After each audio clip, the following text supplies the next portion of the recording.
주진우의 이슈 해설. 팩트 전달과 보수 진영 논리 전파를 위해 여러분의 구독과 좋아요가 필요합니다. 국민의힘 주진우 의원입니다. 저번 위중교사 무죄 선고로 실망도 크시고 충격도 크셨을 것 같습니다. 저는 이건 이미 상식 밖의 판결이라고 말씀드린 바 있고요. 판결문을 입수해서 자세히 보고 분석을 해보니까 더더욱 말이 안 된다는 생각이 들고 또 2심에서 반드시 뒤집혀질 것이라고 생각합니다. 저는 검사 생활을 하면서도요, 1심에서 무죄를 받고 또 공소유지 활동을 더욱 열심히 해서 유죄로 뒤집은 사건이 참 많습니다.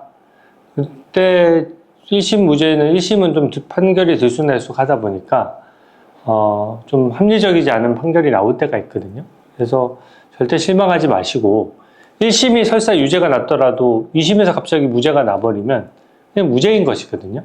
반대로 1심이 무죄가 나더라도 이 증거관계나 상식적인 판단이 이루어져서 유죄로 바뀐다 그러면 그것은 오히려 검사들이 2심에서 더 열심히 공소유지를 할 수 있는 원동력이 될 수 있을 것이라고 생각합니다. 제가 이 판결문 내용들 중에서 좀 포인트 되는 부분들을 좀 지적을 해드릴게요. 그러면 제 설명을 들으시면 왜 이게 판결이 뒤집힐 수 있겠구나 하는 생각이 드실 겁니다. 먼저 김진성 씨의 그 위증 부분에 앞서가지고 이 사건의 배경을 제가 약간만 설명드릴게요.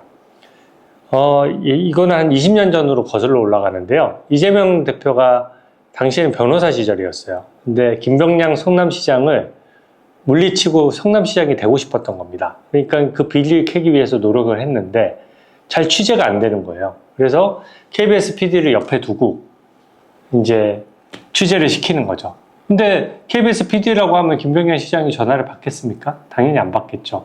그러니까 이재명 대표가 이 KBS PD한테 검사 이름을 알려주면서 이 검사 이름으로 한번 검사인 것처럼 전화해봐 라고 해서 검사인 것처럼 질문을 하고 그게 김병량 시장은 검사인 줄 아니까 막 답변을 한 거예요. 생각해 보십시오. 얼마나 치졸하고 반칙입니까? 본인이 정치적으로 시장이 되기 위해서 남의 어떤 비리 의혹을 캐내기 위해서 검사를 사칭하는 것이거든요. 그래서 당시에 무고죄와 검사 사칭죄로 처벌받아서 확정이 됐던 겁니다.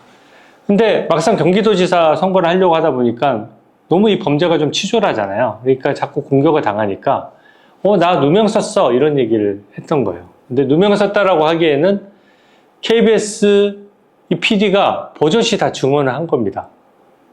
KBS PD 입장에서는 검사 이름을 어떻게 알며 이재명 대표가 시키지 않으면은 검사를 사칭해서까지 질문을 할 이유가 없거든요. 그러니까 이제 이재명 대표가 좀 제가 봤을 때는 스토리를 좀 만들어낸 거죠. 그러니까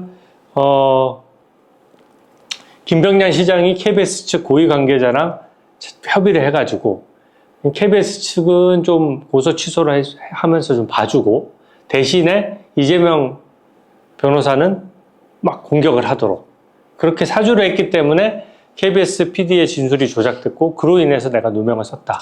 이렇게 스토리를 만들어 간 것으로 보여집니다. 근데 이 방법도 너무 치졸하잖아요. 근데 그것을 김병량 시장이 돌아가신 거예요. 그러니까 아마 그분이 생존하고 계셨으면 이런 거짓말 못했을 텐데 돌아가시니까 이제 그 수행비서였던 김진성 씨 통해서 이런 스토리를 좀 더 입증해 보려고 한 것입니다. 저는 유무죄를 떠나서 너무 방법이 치졸하고 좀 어떻게 보면 뒤통수 치는 방법이에요. 그래서 18년 전 일에 그래서 김진성 씨 입장에서는 인간적인 갈등을 하는 겁니다. 김병량 기억도 안 나는 일을 당신은 김병량 시장의 수행비서에서 나와가지고 선거 준비한다고 떨어져 있어서 김병량 시장 옆에 없던 시기에 있었던 일을 김병량 시장이 KBS 고위직이란 짝짝꿍이 돼서 KBS PD의 진술을 조작했다는 식으로 스토리를 만들어내는 게 본인 입장에서 너무 불편했던 거거든요. 그래서 위증을 계속 안 하려고 했고 그 위증을 안 하려고 하는 사람들을 억지로 집요하게 얘기해서 위증을 시킨 게 이 사건의 본질이라고 생각합니다. 그러다 보니까요, 이게 그 김진서 씨 유죄 부분을 꽤 많이 났어요. 그러니까 김진선 씨의 위증은 상당히 다 유죄가 났습니다. 어떤 게 유죄가 났냐면 그 당시 김병량 시장이 KBS 측 고위 관계자랑 고소 취하 문제를 협의 중이다. 이렇게 김진선 씨한테 말한 적이 있냐라고 이제 이재명의 변호인이 물었거든요. 그러니까 이재명 변호인이 짜준 그 증인신문 사항을 보다 보니까 예, 들은 적이 있습니다. 라고 그대로 증언을 했어요. 명백한 위증이죠. 또 이재명 변호인이 잇따라 묻습니다. 김병량 시장은 그래서 그 당시 KBS PD에 대해서 고소를 취하했습니까? 예, 라고 말을 한 거예요. 그러니까 고소를 취하한 것이 이재명 변호사를 공격하기 위한 것이다. KBS PD랑 KBS 고위직하고 서로 짝짝꿍이 된 것이다. 이것에 대해서 명시적으로 위증을 한 것이죠. 재판장이 또 이상했던 것 같아요. 그 당시 재판장이 확인을 합니다. 너무 18년 전 일인데 너무 생생하게 고소 취하 협의하는 걸 들었다라고 하니까 그 고소 취소를 KBS 측과 협의하는 거는 이재명이 구속되기 전이냐 후냐 이렇게 재판장이 물어봐요. 재차 확인을 하는 것이죠. 그러니까 재판장이 묻는 말에 구속되기 전에 이미 이런 협의가 있었다라고 얘기를 합니다.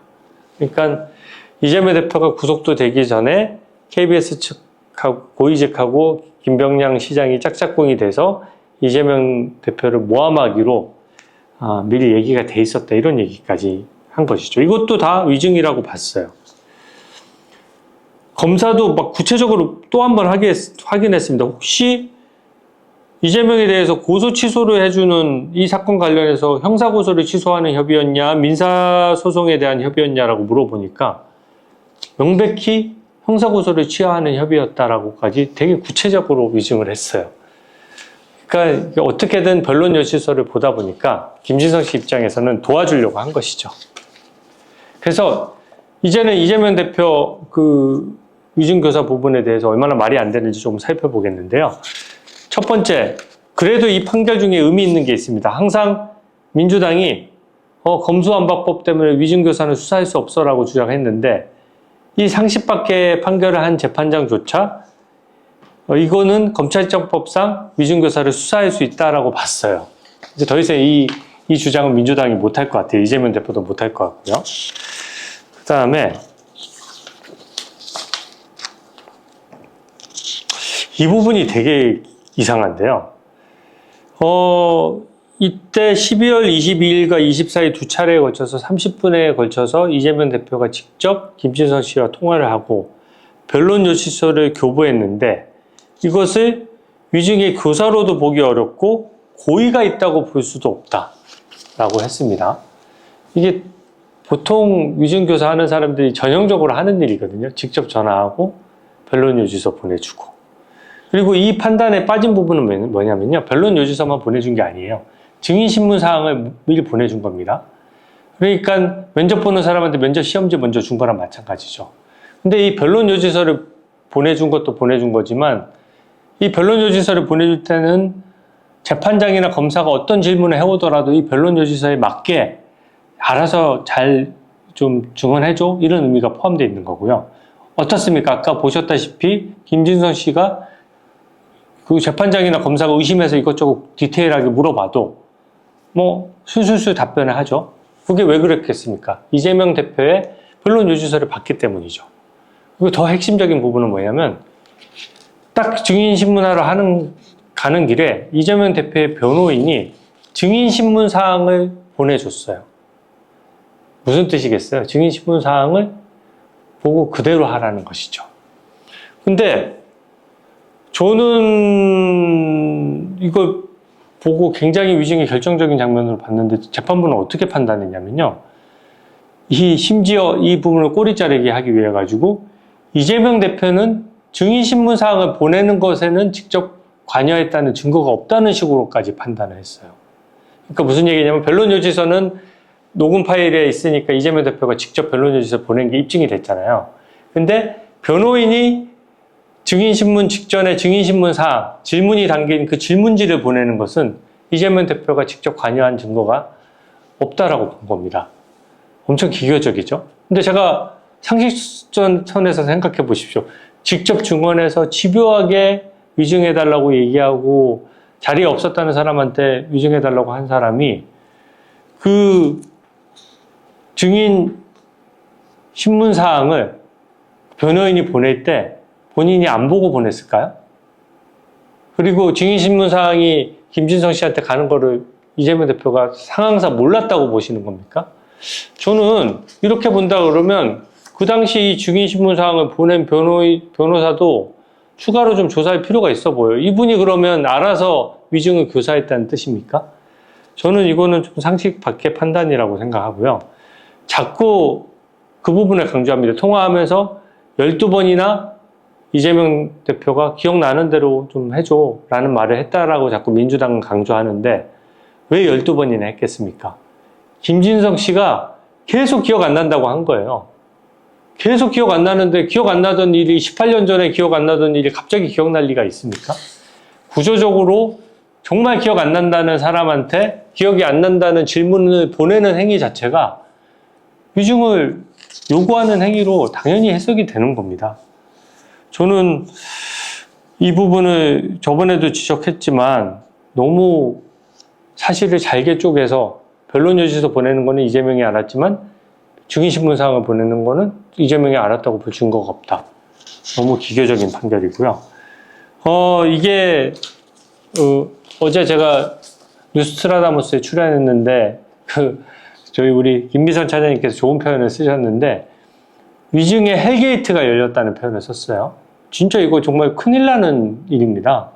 이런 식으로 증인신문사항 보내고 변론 요지서 보내고 증언 안 하겠다는 사람, 기억 안 나겠다는 사람 기억해보라고 계속 압박하고 이런 것들이 다 전형적인 위증교사 행위인데 아주 자주 일어나는 일인데 이게 다 위증교사가 아니라고 해버리면 이제부터는 진짜 엉망되는 거거든요.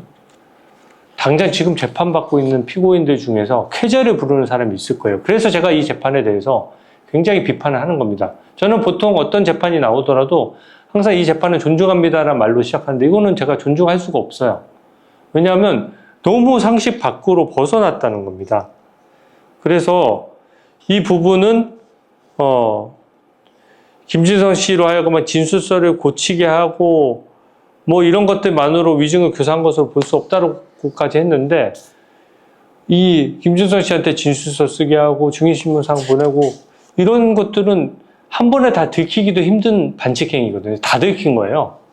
다 들켰는데 이재명 대표가 그 일련의 행위를 몰랐다라고 하는 것은 저는 이거는 말이 안 된다라고 생각합니다. 그리고 더 말이 안 되는 부분 마지막 하나만 더 설명드릴게요. 이게 김진서 씨가 계속 기억 안 난다고 하면서 변론 요지서 오면 잘 볼게요 이렇게 얘기를 하니까 이 재판장께서는 아니 이재명 대표가 그랑 통화할 때는 구체적으로 어떤 부분을 위증할 것까지는 서로 협의가 되지 않았다. 구체적으로 협의된 게 없으니까 어떤 내용을 위증할지에 대해서는 이재명 대표가 정확히 알지 못했다라고 하는데요. 이거는 당연히 미필적 고의는 최소한 인정이 되는 겁니다. 왜냐하면 누가 위증을 시키는데 상대방이 예, 위증하겠습니다 이렇게 답변하는 사람은 어디 있습니까? 그냥 고개만 끄덕거리고 있거나 잘 살펴보겠습니다라고 하는 겁니다. 근데 만약에 나가서 협조해주지 않을 그 사람 같으면 나가서 남의 재판에 고춧가루 뿌릴 이유는 없으니까 뭐라고 하겠습니까? 저 도저히 그렇게는 증언 못하겠어요 하고 거절할 거고 그냥 거절 안 하고 나온다는 얘기는 부탁한 대로 증언해주겠다는 얘기예요. 너무 상식적인 얘기입니다. 그러니까 이재명 대표 앞에서 이 부분은 정확히 위증하겠습니다라는 말을 안 했어도 김진성 씨가 나와서 실제로 이재명 대표 변호인이 만든 증인신문사항에 예 맞습니다 그렇습니다라고 해서 허위사실을 지어내서 위증을 했고 위증에 대해서 자백을 했지 않습니까? 그 얘기는 뭐겠습니까? 그 위증에 대한 책임이 누구한테 있느냐는 거예요. 당연히 교사를 했던 분에게 책임이 있는 거고 이재명 대표가 교사를 했고 교사를 했는데 고의가 없다라는 그런 궤변은 저는 도저히 수긍하기 어렵거든요.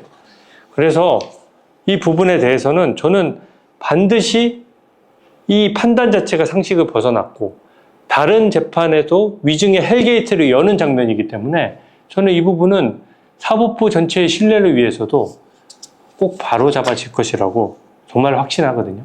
이 부분 제가 더 논리를 더 가다듬고 해서 계속 주장해 나가겠습니다.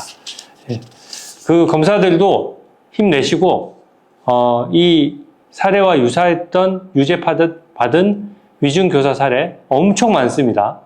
건건히 찾아서 항소심에 제출해서 꼭 유죄 받아내시기를 부탁드리겠습니다. 오늘 해설 이것으로 마치겠습니다. 감사합니다.